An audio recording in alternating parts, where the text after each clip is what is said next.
Hello everyone, welcome back to my channel. तो अभी हो रहा है रात का टाइम और मैं आपके साथ में आज हमारी रात का जो दिन रात का लाइफ स्टाइल है वो मैं आपके साथ शेयर कर रही हूँ। तो यहाँ पे मैं बना रही हूँ डिनर। तो डिनर में आज कुछ ज़्यादा अच्छा तो नहीं है, लेकिन बैंगन आलू की सब्जी और रोटी में बना रही हूँ। कोई स्पेशल रेसिपी नहीं शेयर कर रही हूँ। तो यहाँ पे मैंने बैंगन और आलू को काट के रखा है। तो अभी मैं फटाफट से बना लूँगी सब्जी। तो सब्जी बनाने के लिए यहाँ पे मैंने लिया है मस्टर्ड ऑयल। मस्टर्ड ऑयल हमारा अच्छे से गर्म हो जाएगा। तो जो बैंगन की सब्जी होती है वो होती है मेथी से फ्राई। हमारे यहाँ मेथी दाना से फ्राई करी जाती है। आज सुबह से खाना नहीं बन पाया था, तो जो भी मतलब नाश्ता टाइप का रखा था घर में, तो वो हम लोग कर लिए थे, क्योंकि मुझे जाना था स्कूल और मुझे लगा कि मैं स्कूल से जल्दी आ जाऊंगी। ये ब्लॉग मेरे संडे का है, पर मेरा आना थोड़ा लेट हो गया था। तो लेट हो गई थी तो हम लोग अगर हमारा खाने का टाइम मतलब अलग हो जाता है तो हमको खाने में थोड़ा सा ऐसा लगता है कि अभी स्किप कर देते हैं इसको। तो फिर मम्मी का भी मन नहीं हुआ, तो हम लोग ने खाना नहीं बनाया था। तो रात में ही फिर मैं सिंपल सा खाना बना रही हूँ ये। तो यहाँ पे मैंने तेल गरम हो गया था तो मेथी डाला था और लहसुन को मैंने कूट लिया था। आपको दिख रहा होगा गैस के पास में ही मैं इस तरह से कूट रही हूँ लहसुन को। लहसुन कूट कर डालूंगी।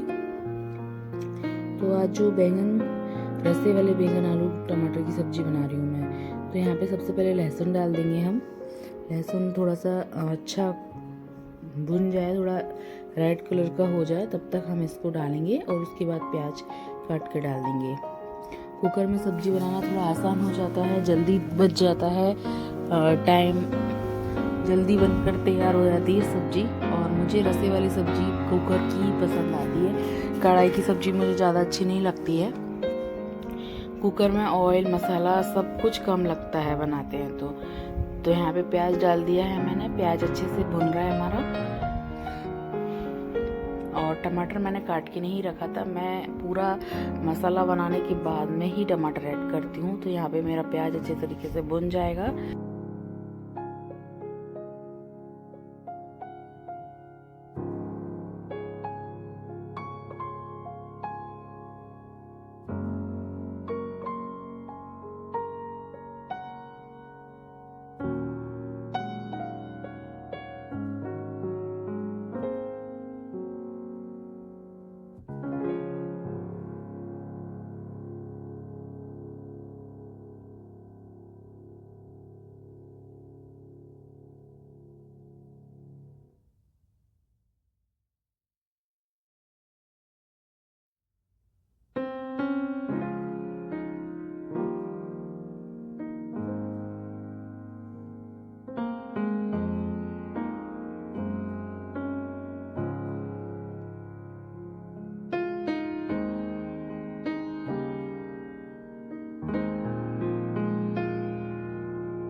जब मेरा प्याज अच्छे से भुन गया तो मैंने डाल दिया मसाला, धनिया, मिर्ची, हल्दी और नमक स्वाद अनुसार, मिर्ची का पाउडर। ये सब चीज़ें डालने के बाद थोड़ा सा पानी डाला।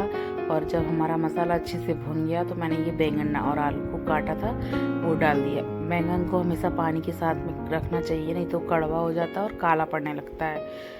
तो थोड़ा सा मैंने टमाटर डाल दिया था मसाले में, उसका फ्लेवर आ जाए। और मैं अपना टेस्ट आपके साथ शेयर कर रही हूँ। मैं एक चुटकी से भी 2-3 दाने मतलब मैं शुगर के बैंगन की सब्जी में ऐड करती हूँ। उसका थोड़ा सा खुशबू अलग ही आता है, वो डलता है तो या तो हम लोगों को सेट हो गया तो इसलिए हम डालते हैं, लेकिन मैंने हमेशा ये चीज़ टेस्ट में भी अंतर किया है। थोड़ा सा ही डालने से मतलब अच्छा टेस्ट आता है बैंगन की सब्जी में। तो बन रही है रसे वाली सब्जी। तो इसमें रसा डालना है हमको। रसा मतलब होता है करी, जो करी होती है। तो जितना भी आपको पानी पसंद है, क्योंकि प्रेशर कुकर में कोई ज़्यादा पानी सूखता नहीं है, तो उतना ही पानी आप डालें जितना आपको आवश्यकता है। तो यहाँ पानी डाल दिया है जब तक मेरी ये सब्जी बनकर तैयार होगी, और फिर मैं बना लूँगी रोटियाँ फटाफट से, क्योंकि मम्मी भी भूखी हैं और सुबह उन्होंने भी खाना नहीं खाया था, और वो हैं हार्ट पेशेंट, तो उनको इतना ऑयल मसाला ये सब वो ज़्यादा नहीं खाती हैं। तो इस वजह से मेरे को लगा कि फटाफट से हम ये सब बना लेते हैं कुकर में, टाइम भी कम लगता है और उनको रसे वाली सब्जी पसंद भी आती है, तो खाना वो खा लेंगी। यहाँ पे आटा ले लिया है गेहूं का और उसमें डाल दिया है नमक। थोड़ा सा नमक हमारे यहाँ डाला जाता है, नहीं डालते हैं तो स्किप कर सकते हैं, लेकिन मेरे यहाँ डालते हैं, बोला जाता है डालना ज़रूरी होता है।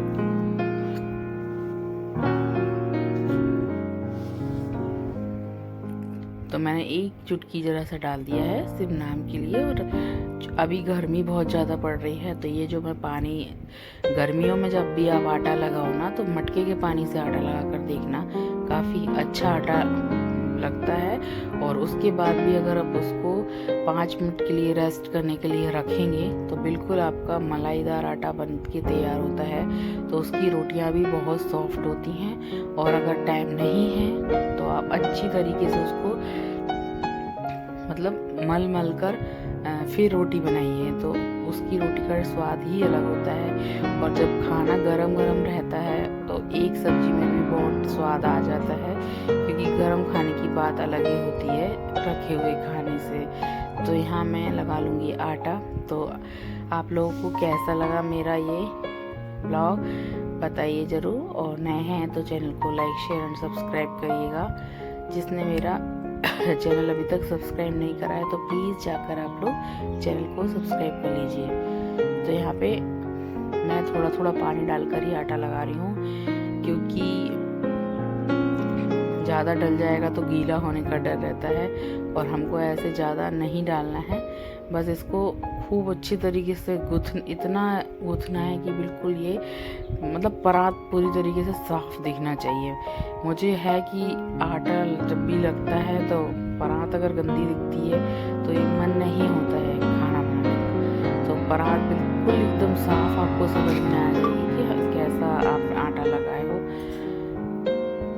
आटा जो गेहूं का आटे का डो होता है वो, तो इस तरह से देखिए, हम जो मुट्ठी से आटा इस तरह से करते हैं, तो हमारे यहाँ लोकल भाषा में बोलते हैं कमर तोड़ना। तो मतलब खूब अच्छी तरीके से उसको हम जब अच्छे से मल कर आटा लगाएंगे तो रोटी ज़रूर ही सॉफ्ट बनेगी हमारी। जैसे हम पकौड़े वगैरह को फेंटते हैं ज़्यादा, तो हमारे पकौड़े एकदम मतलब सॉफ्ट बनकर तैयार होते हैं, वैसे ही आटे का रहता है। जितना आप इसको मलोगे उतना आपकी रोटी में सॉफ्टनेस आएगी। तो आटा लग चुका है और यहाँ मैंने तवा चढ़ा दिया है। तो आप लोग सोच रहे होंगे कि मैं ये मिट्टी का तवा यूज करती हूँ। मेरा वो वाला तवा लोहे का भी है, मेरे पास नॉन स्टिक का भी है और ये भी है। तो मेरे को अभी इस पर ही रोटी बनाना थी। इसकी रोटी थोड़ी टेस्टी लगती है खाने में और हेल्थ के लिए भी काफ़ी अच्छी होती है। और यहाँ पे मेरी दूसरी रोटी भी बन गई थी, क्योंकि मिट्टी का तवा चढ़ता है तो एक बार जब वो गर्म हो जाता है तो उसमें देर नहीं लगती है, और अगर जब नहीं गर्म होता तो थोड़ा रोटी बिगड़ जाती है। मैंने ठंडे तवे पर डाल दी थी तो मेरी पहली रोटी बिल्कुल फूली ही नहीं थी, लेकिन मैंने उसको सेकना था क्योंकि सुबह रोटी गाय की नहीं निकली थी, तो गाय की रोटी पहले निकालना है। तो बस बस अभी फटाफट से रोटियां बनाकर तैयार करेंगे, फिर बैठकर अपना लंच करेंगे। लंच हमारा मैं डिनर करेंगे। तो और पसीना इतना आ रहा था, गर्मी इतनी बढ़ रही थी, मेरे चेहरे पे बिल्कुल जलन पड़ने लगी थी। और यहाँ पे मेरी पूरी रोटी वोटी सब बन गई थी। अब लास्ट काम बचता है गैस साफ़ करने का। तो मैं कर रही हूँ गैस साफ़। मेरा गैस ग्लास का है तो एकदम गर्म मैं नहीं कर पाती हूँ, थोड़ा ठंडा करना पड़ता है। तो जब तक मैंने उधर से बर्तन वगैरह हटाया, सिंक से बाहर किया, और फिर रात में पूरा गैस को साफ़ करके रखा, मटके में भी पानी डाल के रखा है। तो इस तरह से मेरा रात का पूरा काम होकर तैयार हो जाता है। अच्छी तरीके से मैं इसको कर दूंगी साफ़। धोया तो नहीं था, मैंने कपड़े से ही साफ़ कर दिया था, क्योंकि मैं वीक में 2 बार धो लेती हूँ। वैसे मेरा गैस इतना गंदा नहीं होता है, क्योंकि हम कंटिन्यू भी साफ़ करते ही रहते हैं उसको। तो बस अच्छे तरीके से साफ़ करने के बाद फिर लेके बैठेंगे खाना, क्योंकि अभी बनाया है खाना और इतनी गर्मी जो हो रही है, तो बिल्कुल ऐसा लगता है थोड़ा देर हम लोग ठंडक में बैठ जाएं, फिर आराम से बैठ के खाना खाएंगे। गैस के पीछे से भी खसका के मैं निकाल दी थी। तो इसी के साथ करते हैं अपनी वीडियो का एंड। बने रहिए, पूरा वीडियो वॉच करिए। Thank you so much.